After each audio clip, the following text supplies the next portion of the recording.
This is 1D Minesweeper. This is 2D Minesweeper. Ever thought about what 3D Minesweeper looks like? Well, it's this. You see. And this is 3D Minesweeper. All of the numbers here count, actually, for all of the squares that are around, and of course there's a lot more adjacent squares. So the number is 26 is the highest number that can exist in 3D Minesweeper. Also clear those away, and the other mine is here. There we go. And then this 3 section up there, that one in the corner is that one. I should be able to clear this. Now that 2 is finished, and that 3 is resolved. So what exactly is 4D Minesweeper?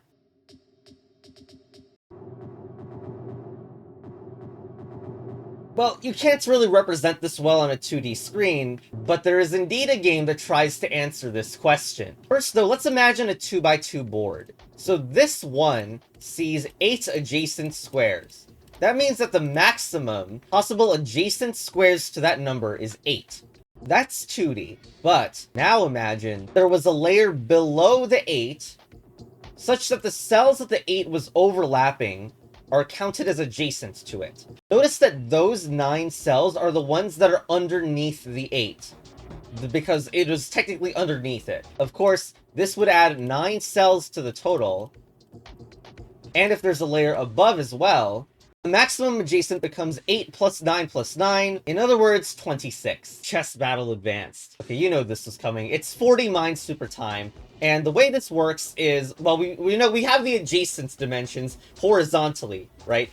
But also, because the Minesweeper number is diagonally touching, so it's also doing the thing where it's touching the diagonal dimensions as well. So there are now 80 possible maximum adjacent mines that could be on a number, which means that this could be real. Alright, so now that we know the adjacency logic, let's start... Oh... okay, never mind. So, let's start off by... No, just no. Alright, okay. Okay, I thought I lost the game because it froze, but no, it's just unlocking a lot more space. Alright, so, let's start off with some basic logic. Like, this one, it sees those 2 squares plus those 2 squares because it's freaking 4D.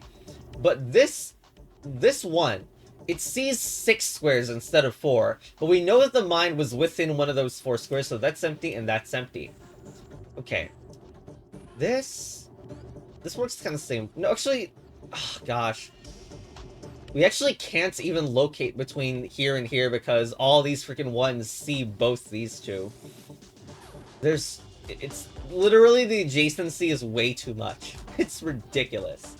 Okay, look at that. This one and this one. This one sees 8 squares. Like, I'm not even sure how useful this will be, but basically this one sees these 8 squares, and then the one beneath it sees all of those green marked squares, plus some extra squares, but we know that a mine cannot be in any of those extra squares, because the mine was already established as being inside one of the greens. And that's the kind of overlap logic that will have to be used, like, basically everywhere in this game.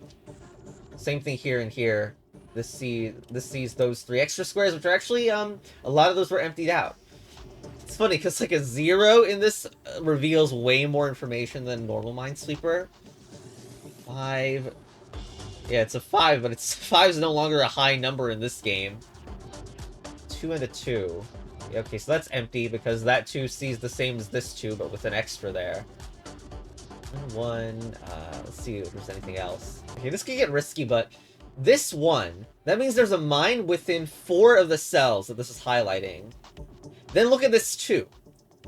That 2 sees that 1 and plus 1 from either of those cells. I know, like, the numbers update while you place flags, which is kind of nice, but not great for demonstration purposes. But the mine is in... There's a single mine within one of the cells that I've flagged.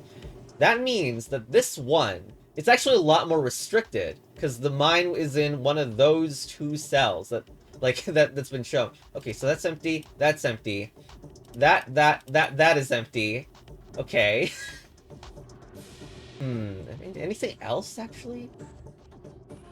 I kind of want to be able to prove a little more. Okay, this one sees everything that this one sees, so that's blank, that's blank. Wait, am I seeing things? This one? Is this my first flag? Look at this. This one, I'm pretty sure it only sees one other cell now. So that's a flag. There we go. We've got zeros now. The zero can be cleared. So zero is actually information that, hey, you can start clearing things, because it's already done. But don't get confused with regular Minesweeper, because that one is not finished. It's anymore, because there is indeed a mine within, like, those spots. Okay, so this one, it sees everything, but this one sees 2 extra, so those are blank. 2, 3, so there's a single mine within one of those. Not that I can really, like, narrow it down, can I? I got this one, which sees those 2 squares up there. And then this one sees those 2, plus this, which must be blank now. Okay. One there, and there must be a mine within one of those 2 cells. Hey, wait, look at this 3. This 3 and this 4. Don't they see the exact same amount of squares, except +1? And there's only +1 extra cell the 4 sees. Which is this one. Okay, and then zeros can be flicked away. There we go.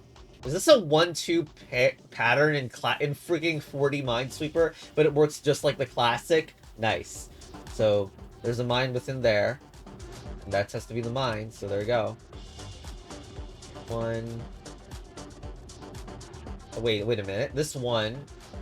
Okay, this one sees the same as this 2, except 1 extra cell this 2 sees that the 1 does not. So there we go. Zero's done. Okay, this one means there's 1 cell in the 4 highlighted cells. There's also 1 here, so aren't the tops empty? Yes. This one sees 4 cells. This 2 sees those 4 cells plus 1 more, so that's blank. Okay, so now this is only seeing 1 cell. This one right here only sees that, so now we have zeros everywhere. the amount of corner solving now is what we're doing today. Okay, I think this one only sees a single cell. This one across all its freaking 80 neighbors sees only that. So clear that, clear that. This one only sees that, okay. And this one sees only that. And I beat my first game of 4D Minesweeper. It's insane that there aren't actually that many mines in the board. And yet, that took a while. But yes, this game is truly cursed. We can start a new game, actually, with... like, how many mines... What would be an unplayable experience? How about that many? Oh. Ah. God damn. Now, it's 200 mines. We just still haven't gotten up to the mythical 80 yet. Maybe this should be the thumbnail to the video. The max 200... I'm gonna make 244 mines. What is the luck there's no number in one of the center cells that would have seen the most mines? Like, what the heck? There we go. Got a 77 in the board. We got a 78. Alright, look at this. The legendary 80 in Minesweeper. Freaking amazing. Anyway, goodbye.